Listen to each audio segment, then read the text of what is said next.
In the Screw Tape Letters, C.S. Lewis used satire to reveal profound truths about life, society, and culture. He revealed practical and for-all-life insights in defense of the Christian faith, including strategies the believer can use to defeat the devil's subtleties and temptations. You will encounter Screw Tup, an experienced devil as he mentors his young protege and nephew Wormwood. Senior Devil, Screw Tape, ceaselessly coached Wormwood on effective strategies for tempting the human being, a new Christian he was assigned to bring down.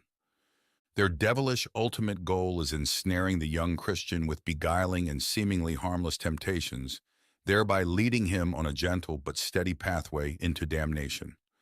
As a satire, the author uses ironic reversals throughout the 31 letters of the book.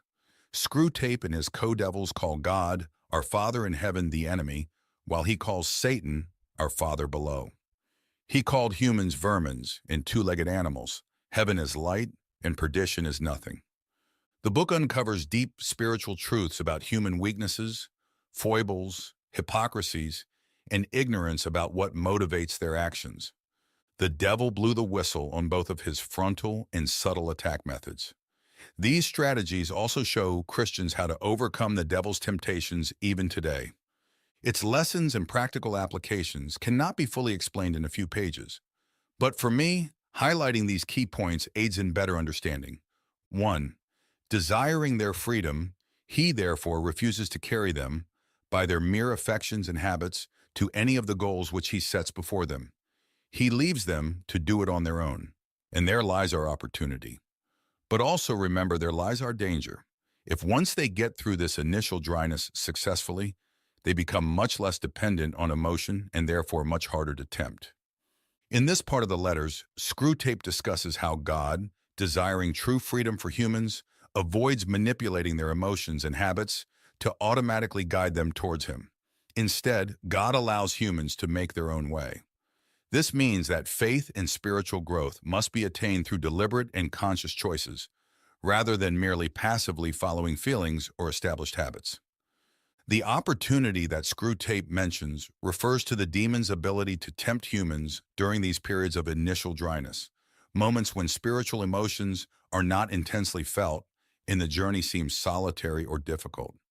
During these periods, people may be more vulnerable to temptations because they may feel disoriented without the usual emotional impulse associated with faith. However, Screw Tape also warns of a danger. If humans manage to overcome this dry phase, they become less reliant on emotions to sustain their faith. This makes them much harder to tempt, as their faith is more based on a conscious and committed decision rather than fluctuating with their feelings. 2. You will say that these are very small sins, and doubtless, like all young tempters, you are anxious to be able to report spectacular wickedness. But do remember, the only thing that matters is the extent to which you separate the man from the enemy. It does not matter how small the sins are, provided that their cumulative effect is to edge the man away from the light and out into the nothing. Murder is no better than cards if cards can do the trick. Indeed, the safest road to hell is the gradual one, the gentle slope, soft underfoot, without sudden turnings, without milestones, without signposts. Screw Tape, the experienced demon, chastises Wormwood, his nephew and apprentice, for his potential fixation on spectacular sins or major evils. He emphasizes that the primary goal is not the gravity of the sin itself, but the cumulative effect of these sins in distancing the soul from God. Even minor sins are valuable in the temptation strategy, as long as they lead the soul away from the light and towards the nothingness. The analogy that murder isn't better than cards, if cards can do the trick, illustrates that effective temptation doesn't need to be grandiose or dramatic. Small moral failures can be equally or more effective in diverting a person from their spiritual path.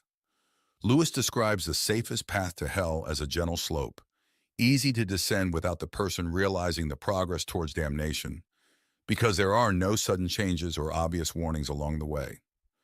3. Do not be deceived, Wormwood. Our cause is never more in danger than when a human, no longer desiring, but still intending, to do our enemy's will, looks around upon a universe from which every trace of him seems to have vanished, and asks why he has been forsaken and still obeys. Screwtape warns Wormwood that the demonic cause is in great danger when a human, despite no longer feeling the desire, continues to intend to do God's will. This moment occurs when the human looks upon a universe that seems entirely devoid of God's presence, questions why they feel abandoned, yet still chooses to obey. This is a test of truly pure faith, devoid of emotional or spiritual comfort. The choice to obey without the comfort of emotion or visible certainty is extremely powerful because it represents a faith based on will and commitment rather than on feelings or signs. It is an example of unwavering faith that does not depend on rewards or external evidence. 4. There is nothing like suspense and anxiety for barricading a human's mind against the enemy. He wants men to be concerned with what they do. Our business is to keep them thinking about what will happen to them. Screwtape highlights the effectiveness of using anxiety and anticipation to close a human's mind against God, the enemy in Screwtape's terminology. God desires humans to focus on their actions, on what they can do in the present to live according to Christian principles. In contrast, the demonic strategy is to distract humans by making them obsessively worried about what might happen in the future, fostering fears and uncertainties that may never materialize. This approach works because anxiety consumes mental and emotional energy, leaving fewer resources available for spiritual reflection, prayer, or actions that reflect Christian teachings. Worrying about the future can paralyze, preventing individuals from acting in the present or fully surrendering to God's will. 5. It is no doubt impossible to prevent his praying for his mother, but we have means of rendering the prayers innocuous. Make sure that they are always very spiritual, that he is always concerned with the state of her soul and never with her rheumatism. Screwtape proposes that Wormwood manipulate the way the human prays, ensuring that their prayers are always very spiritual.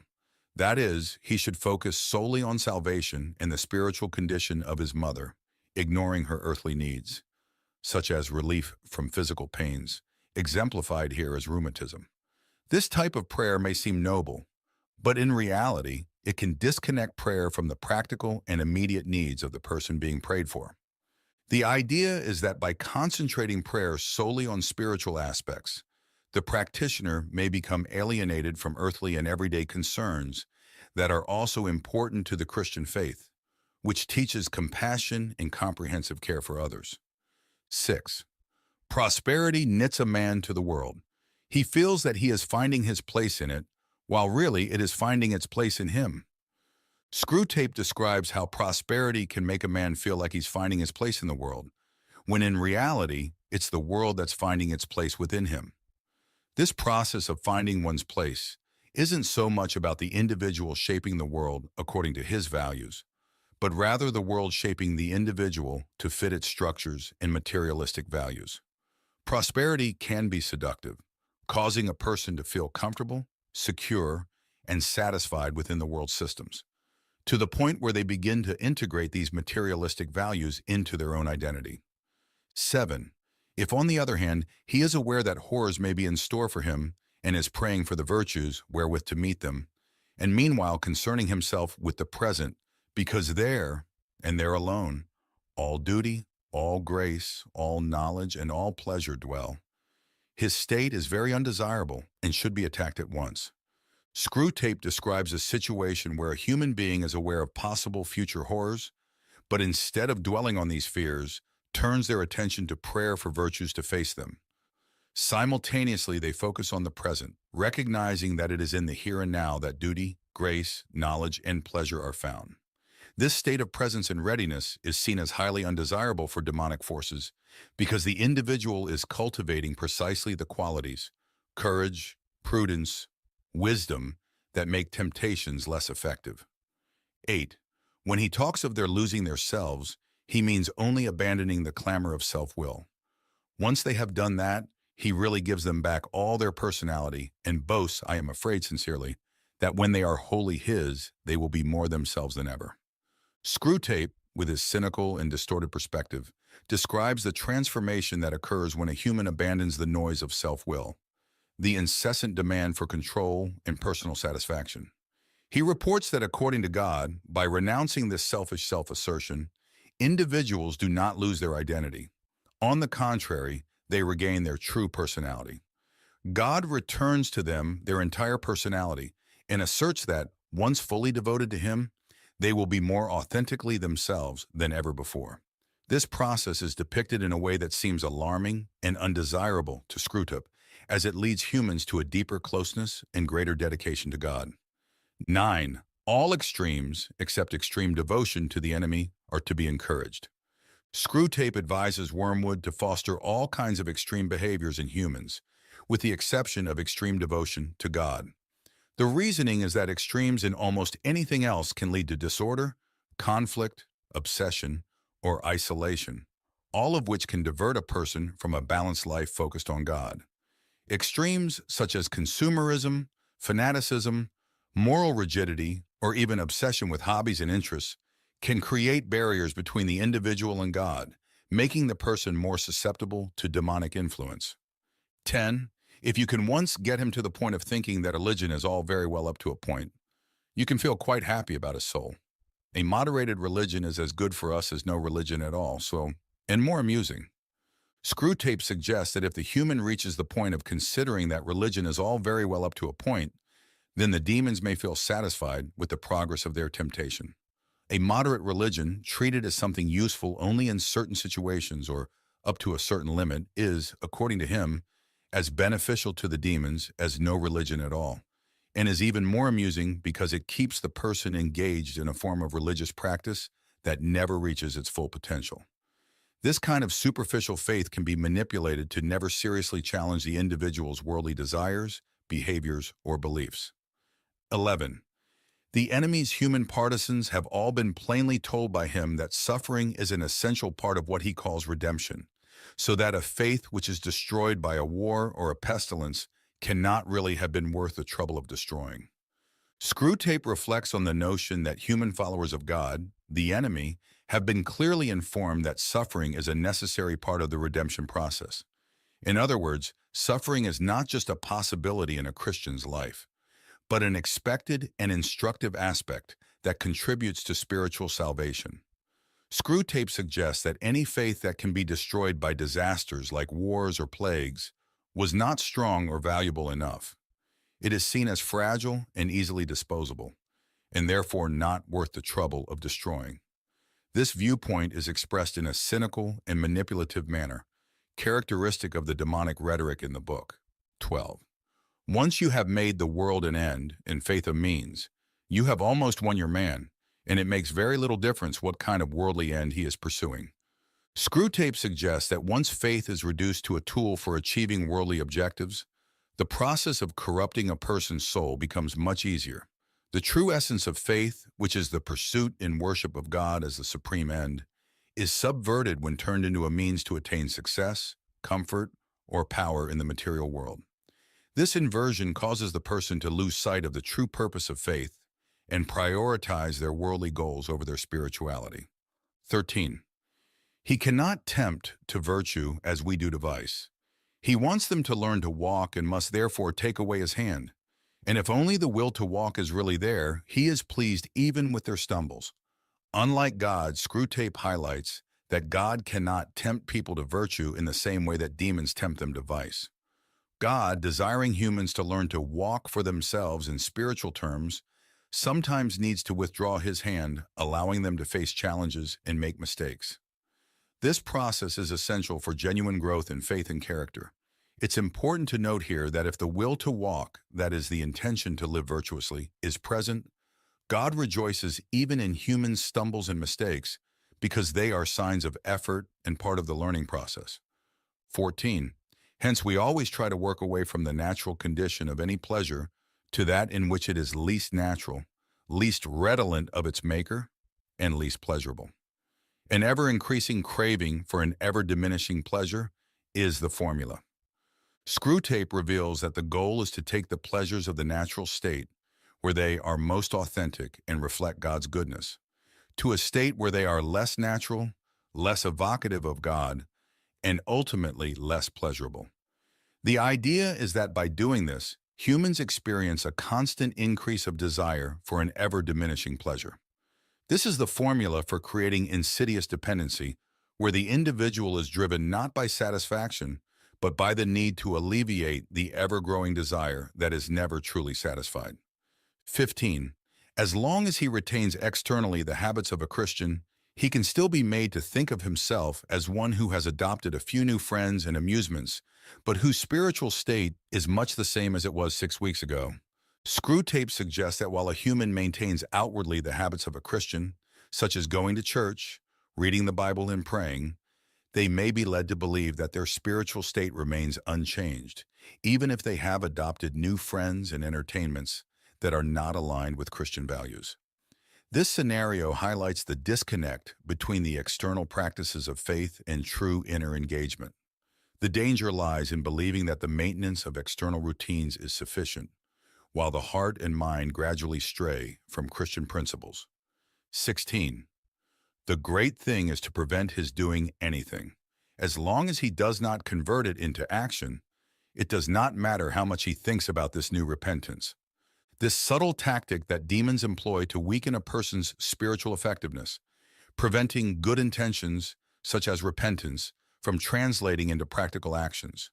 Screwtape, the demon mentor, is essentially explaining that no matter how much a human may think about repenting and changing their ways, as long as those thoughts do not translate into actual actions, they are harmless from a demonic perspective. This reflects the idea that true transformation and spiritual growth require more than good intentions. They demand concrete and visible changes in behavior and daily practices. 17. Active habits are strengthened by repetition, but passive ones are weakened. The more often he feels without acting, the less he will be able ever to act, and in the long run, the less he will be able to feel.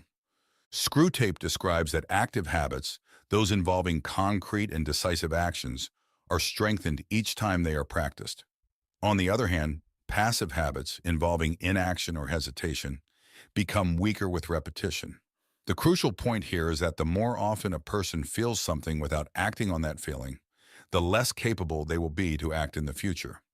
Moreover, eventually, this inactivity not only diminishes the ability to act, but also the ability to feel.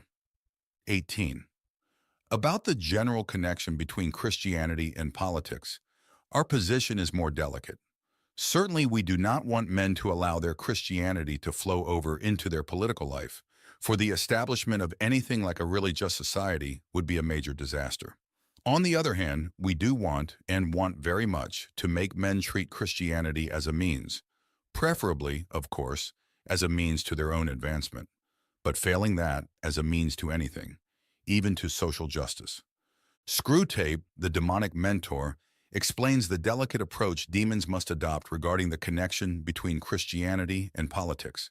He emphasizes that ideally, demons do not want Christians to allow their faith to influence their political life significantly, especially if it leads to the creation of a truly just society, which would be seen as a disaster from the demonic perspective. However, if faith must influence politics, demons prefer it to be in a way that serves individuals' personal advancement or any other end that may distort the original purpose of Christianity. This illustrates the idea that faith, when used as a means to an end, can be diverted from its goal of promoting justice and truth. 19. I see only one thing to do at the moment. Your patient has become humble. Have you drawn his attention to the fact? All virtues are less formidable to us once the man is aware that he has them, but this is especially true of humility. Catch him at the moment when he is really poor in spirit and smuggle into his mind the gratifying reflection, "By Jove, I'm being humble." And almost immediately pride at his own humility, will appear. Screwtape, the demonic mentor, suggests a subtle way to corrupt a human's humility. He advises Wormwood to make his patient aware of their own humility. By becoming conscious of their own humility, the patient may start to feel pride in this virtue. This is a deeply rooted paradox in human experience. True humility is compromised when it becomes an object of pride. Screwtape emphasizes that once the human recognizes themselves as humble, they may begin to take pride in their humility, which is actually a form of pride, the antithesis of humility. 20. Nothing matters at all except the tendency of a given state of mind, in given circumstances, to move a particular patient at particular moment nearer to the enemy or nearer to us. Screw tape encapsulates the essence of spiritual warfare by emphasizing that nothing is more important than the direction in which a specific mental state leads an individual at any given moment. The demonic objective is to manipulate circumstances and thoughts in such a way that the person moves away from God and towards the demons. On the other hand, divine actions and spiritual influences seek to move the person in the opposite direction toward God. The struggle, therefore, is not just about good or bad actions in themselves, but about how these actions, motivated by certain mental states, align on a larger spiritual continuum between God and evil. 21. Anything, even a sin, which has the total effect of moving him close up to the enemy, makes against us in the long run. Screw tape, while discussing demonic strategy, indicates that anything that leads a person closer to God, even if it is a sin, is ultimately counterproductive for the demons. The central argument is that if a sin leads to genuine repentance, greater self-awareness, or recognition of the need for God, then that sin serves to strengthen the individual's relationship with God in the long run. This is a reflection on how God can use all things, even human errors and failures, for the spiritual good of people. 22. False spirituality is always to be encouraged. Screw tape suggests that encouraging a spirituality that is superficial or distorted, namely a false spirituality, is an effective tool to keep people away from a true connection with God. This false spirituality can take various forms, such as empty rituals, spiritual pride, obsession with substance-less mystical experiences, or a faith that focuses only on external aspects and fails to transform the heart and life of the practitioner. The goal is to make people feel spiritually fulfilled without actually drawing closer to God or experiencing any genuine change in their lives. 23. But hatred is best combined with fear. Cowardice, alone of all the vices, is purely painful. Horrible to anticipate, horrible to feel, horrible to remember. Hatred has its pleasures. It is therefore often the compensation by which a frightened man reimburses himself for the miseries of fear. The more he fears, the more he will hate. And hatred is also a great anodyne for shame. Screw tape discusses the relationship between hatred and fear, highlighting how these emotions can complement each other in destructive ways. According to him, cowardice is seen as a uniquely painful vice, bringing pain both in anticipation and in experience and in memory. Hatred, on the other hand, offers certain perverse pleasures and serves as a form of compensation for the horrors of fear. A person feeling fear may resort to hatred as a means of rewarding themselves for the discomfort they feel, so that the greater the fear, the greater the potential for hatred. Additionally, Screw tape points out that hatred can serve as an anesthetic for shame, suggesting that this feeling can help cover up the pain of humiliation or guilt. 24. This indeed is probably one of the enemy's motives for creating a dangerous world, a world in which moral issues really come to the point. He sees as well as you do that courage is not simply one of the virtues, but the form of every virtue at the testing point, which means at the point of highest reality. Screw tape suggests that one of God's motivations in creating a world full of dangers is that such conditions bring moral issues to the point, or to a critical juncture where true virtues can be revealed and tested. In this context, courage is not just one virtue among many, but the essential form of all virtues at the moment of their most rigorous test. Thus, courage is seen as the manifestation of any virtue at the point of its highest reality and under maximum pressure. In conclusion, I hope you enjoyed this video and found value in it. If you appreciated the content and wish to see more videos like this, please leave a like, subscribe to the channel, and activate notifications so you don't miss future videos. Additionally, don't forget to check out other videos suggested on the screen. Thank you for your support, and see you in the next video.